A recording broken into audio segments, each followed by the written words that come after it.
I don't want to forget to do that. Sometimes when it's an old link, it gets weird. So, yeah. So Yeah. sometimes it just needs to be recalibrated. It's great to meet you. Thank you for taking a minute out today. Yeah, great to meet you as well. Where are you located? I'm in the San Francisco Bay Area. Okay, it's wonderful out there. Yeah, Yeah. we've had some rain, so it's, not great, but Well, we're getting. yeah. Well, my favorite, I'm a jazz radio host. My favorite station is KCSM. I listen to it all the time. So Mm, I get weather and everything from San yeah. Mateo for the campus of San Mateo. So it's good. Where are you located? I'm in Kansas City, Missouri. Oh, nice. Okay. Yeah. Yeah. We Yeah, I feel just, like oh yeah, no, go ahead. when I talk to people in other places and I complain about the weather in the Bay Area, they're like, "Oh yeah, we had like 6 inches of snow and like a Uh-huh. tornado and all these," and I'm so I can't really complain, but I still do. Yeah. Well, it's weird because this weekend it got up in the 80s and everybody's got summer thoughts going on. But by the end of the week, it's going to be in the 50s again. Yeah. So it's like it just undulates in such Yeah. Yeah. unexpected ways. So, but it's great to meet you. Thank you for taking a minute out. And I would love to begin our conversation looking at April right now. If we go back to when the pandemic began in 2020, we're starting to get our minds wrapped around it. So I'm curious, how did you survive it and how did it change you? Yeah. No, it's wild because we've like hit the 4 year anniversary. So it's yeah, wild to think back to that time. I think ultimately I was in a fairly good place in terms of, not really having any close friends or family members who were too impacted. My husband and I both kept our jobs through all this. I work in human resources as my day job, and so I did have to kind of, we had some impacts to our company that we had to work through, which was tough, and just the adjustment to being completely virtual was tough. It was also a moment where I really got very serious about my writing and very intentional with what I was doing. I think everyone sort of had periods of reflection and just kind of thinking about like, what do I actually want to be doing during this time? And for me, I've been a writer since I was a kid. I've been a very big reader for a long time. And so it was always something that I was doing kind of on the side. And I realized that, in this time of, the summer of 2020, I just like needed something to bring some joy into my life, some happiness into my life, and also wanted to like actually see like, hey, is this something that I can do? Can I like write a book, finish it, and put it out into the world? And so it was also just a very pivotal time for me of like actually accomplishing that goal and doing so much inner work of like getting past all these blockers and perfectionism and just all these thoughts in my head about not being able to do it, having to get past that was a really big. It kind of started in 2020, continued into 2021, and I'm just like so thankful to myself that I like decided that this is how I wanted to spend that pandemic time, because it has really changed so much for me. I also like to say that part of the way I survived it was that my husband and I had two TVs. And so we were able to be in separate rooms Yeah. when we were stuck inside with each other and like not have to be together all the time. Uh-huh. So that helped just from a survival perspective. But yeah, I think it was definitely just a kind of moment of things shifting for me and taking my writing more seriously. And that's kind of catapulted me into, doing more of it, feeling more as a writer, like identifying as a writer. And yeah, just kind of allowing that side of me to grow and express itself. And you're also coaching and helping people. So if I put you in front of a bunch of third graders at career day and one of the kids says, "Hey, what do you do for a living?" How do you answer that child? Yeah, I write books and I help people write books. Okay. So what did you want to be in the third grade? Um, I think at that point I was reading a ton, but like didn't understand that there was like a person behind the book. So I don't even think like writer was on my radar at that point. I wanted to be a vet until I saw a dog with like a bite or something and the blood, and I was like, oh no, thank you. I Yeah. don't want to do that actually. Uh-huh. Um yeah, I think that was probably a big one. I just love animals and wanted to spend my day. I think what I really wanted was like a home with a bunch of dogs around me, but Yeah. that was kind of the thing that my third grade self probably went to. Yeah. So what was one of the seminal books for you growing up that you read? Um, I don't know if there's like one particular book. I think libraries were really important to me as a kid. My mom was an avid reader, and my sister was a very avid reader, and my mom was a single mom, and so we would go to the library often on like Saturdays, and the three of us would just sort of like branch out into our own sections of the library. And I think just spending time surrounded by books and just being able to, have some place to like run away to when things were stressful, or, I was kind of going through things, just having a place of comfort. And yeah, just, I don't know, being surrounded by books was very important to me as a kid, and being able to kind of get into the mind, like get into someone else's mindset, being able to Yeah. like see something from someone else's perspective, and just having that access to a library and to all of the books that I wanted, regardless of, other things that were going on. I think that, like, because yeah, I think that was what was like so seminal to me Yeah. growing up, having that access. So who's been a hero for you in your life? um Gosh, these questions are so good. So I'd like to think that I am very good at kind of picking and choosing different things that sort of work for me from other people. So no one like specifically jumps to mind as like this was, this has been like a hero kind of for a long period of time. I will say, I had an opportunity in college to interview Oprah, and Wow. she was coming on campus just to speak about like the meaning of life and happiness and things that you want to say to college students as they're kind of preparing to go off to, the rest of their lives.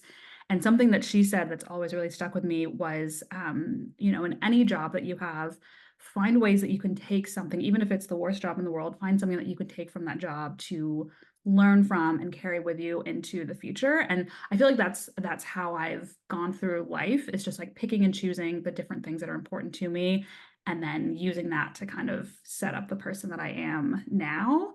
And I just really loved the way that she talked about that. And I've definitely like used that in my own jobs, and just figuring out like, okay, I may not be fully happy in what I'm doing here, but what's something that I can learn from this experience and then carry on into the future. So Oprah happens to be the number one person for this next question I have. I ask people who would they love to meet and talk to, and they always say Oprah. Oprah, Michelle Obama, Elon Musk, they're like the top three. But is there anybody for you, anybody else that you would love to interview or meet? But I would love to, I mean, yeah, because I did Oprah, so that's we can check Yeah, that off of the yeah, box. Um, let's see. I think Michelle Obama is definitely, I understand that for sure. I think I'd love to. So it's been interesting, well, interesting and kind of crazy just to, have Biden as president, and to sort of reflect back on the Obama years and kind of think about the two of them working together and what that must have been like. yeah. I think I think yeah, Obama would be someone really interesting just to kind of like understand. Like I'd want to get into the stuff that like he can't talk about publicly. Like I'd want to ask Yeah. questions about like what was really sort of going on during his presidency, because I feel like yeah, just reading some of the things that he's, put out since, and how he kind of, shows up in the world now, I feel like there were a lot of things probably going on at that time that were very challenging, that he had to kind of show up in a certain way. But what was actually going on in his head as he was, kind of Yeah. doing things in a certain way. So yeah, I'd want to interview him. I would promise not to share it with anyone, so he could Yeah. just give me the details and the insights, and would keep it between us. Yeah. Yeah, I think it would be interesting just to learn like Yeah. what was actually going on Yeah. then. Absolutely. No, that would be fascinating. So let me ask you this. What's your motivation every day to get up, to do the work that you do, to want to help people, and to grow yourself as a human? Yeah, I think I'm really motivated by learning things and finding new challenges. And for me, I get that through engaging with people and interacting with people. My day job is very human focused. When I write books, I'm thinking about my readers on the other side, and how I can, kind of engage with them and help them to broaden their understanding of the world and their perspectives. And then in coaching writers, I'm very focused on not just what I can share with others to help them achieve this dream that I've been able to achieve, but also what can they teach me about being a better writer, showing up as a human in the world. So I think, yeah, it's very much wanting to just learn from others and soak up as much as I can, and find different challenges from other humans who are messy and difficult and challenging. How can I kind of figure out how I want to be in the world through learning from others. So you have to give out good advice to clients. What's the best advice that you've ever gotten? Um, the importance of trusting yourself. I think often it's so, and this is something that I fall prey to. It's so easy to take in so much from others and to compare ourselves to others and to think, well, if I just did it this way, then it would work out the same way that it's worked out for that person.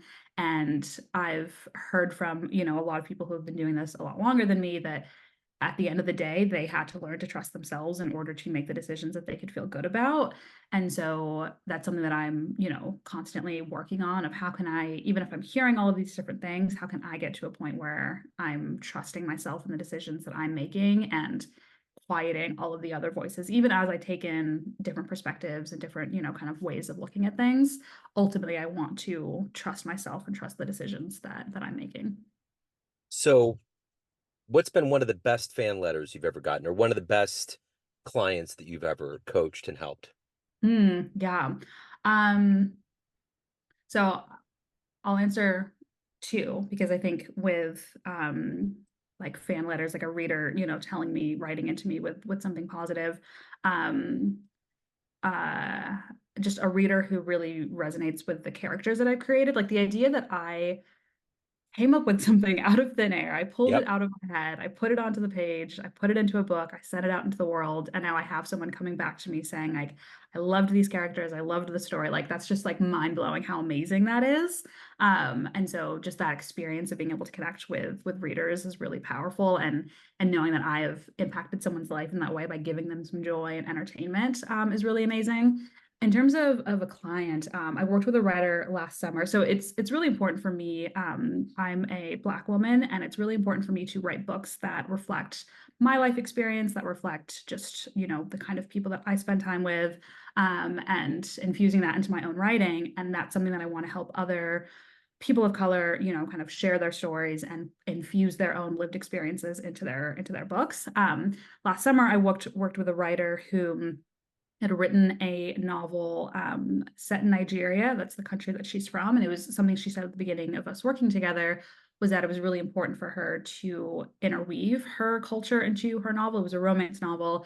And she, it was set in Nigeria and she wanted to, kind of really emphasize that in the book that she was writing. And one of the things that kind of came out as we were working together was the role that food played in the story and the ways that she just kind of naturally was incorporating different foods. And there were like scenes at like a food festival.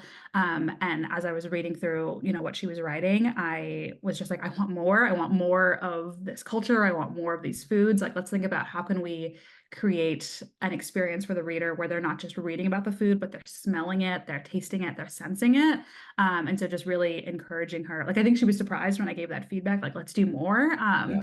Because it was just like I wanted more of that, and I think that's so important in books that are written in different countries or just written from people with different backgrounds. Like just infusing more of our own specific experience can then make it a more universal experience that everyone can enjoy. And so it was really valuable, I think, to like affirm her as well. Like she was maybe kind of unsure if she was doing too much or not enough, and just affirming that, like, yeah, let's get more of your own lived experience into this novel and make it something that anyone in the world could pick up and instantly be transported to that place in time.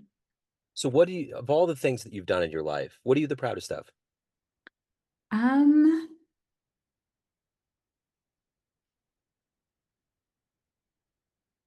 I think I think writing that first book, finishing that first book, and proving to myself that I could do hard things, that I could do this hard thing that I'd done for so many years or tried to do for so many years and couldn't quite make it to the end of, finally having that achievement and putting it out into the world.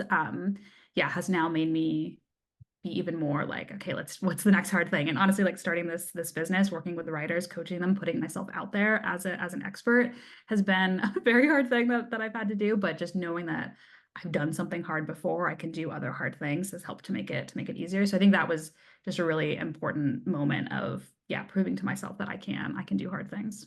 So at the end of the day, everyone has a perception of you, family, friends, fans, clients that you have, but you run the show. What's your perception of you? Who do you think you are? Um, I think. I think I'm someone who wants to take in all these different perspectives and all these different, opinions and thoughts and perspectives, and then use that to like outwardly sort of amplify others. So like, and for good, like how can I take in all of these things and then help others see new perspectives, help others empathize more with others, help others, kind of show up in a way that they feel good about. Um, yeah, I think like I can be very like internal sort of in my head about things, and I express it in a way where I'm like trying to help others be more of themselves, be more of what they want by showing up, kind of in a certain way in the world. So if anyone wants to get your books, they want to hire you, learn more about you, reach out, what's the best way to do that? Yeah, I think for all of the above, Instagram is a good place to find me. I'm at Josie Smith Book Coach. It's Josee. You can get in touch with me there. I write under a pen name. It's Josephine Smith. So if you are interested in cozy mysteries, are my books. You can find me on Amazon. And yeah, Instagram is a good place. And if anyone is, interested, like wants to, I help writers finish their novels. So if anyone wants to finish a novel in 2024, they can get in touch with me on Instagram. We can hop on a call to discuss their project and how I can help. And yeah, that's yeah, where I spend my time on the internet. Excellent. Josie, this has been wonderful. Thank you so much for your story. Best of luck with everything. I Thank appreciate you it. so much. I appreciate it. Thank you. Take care.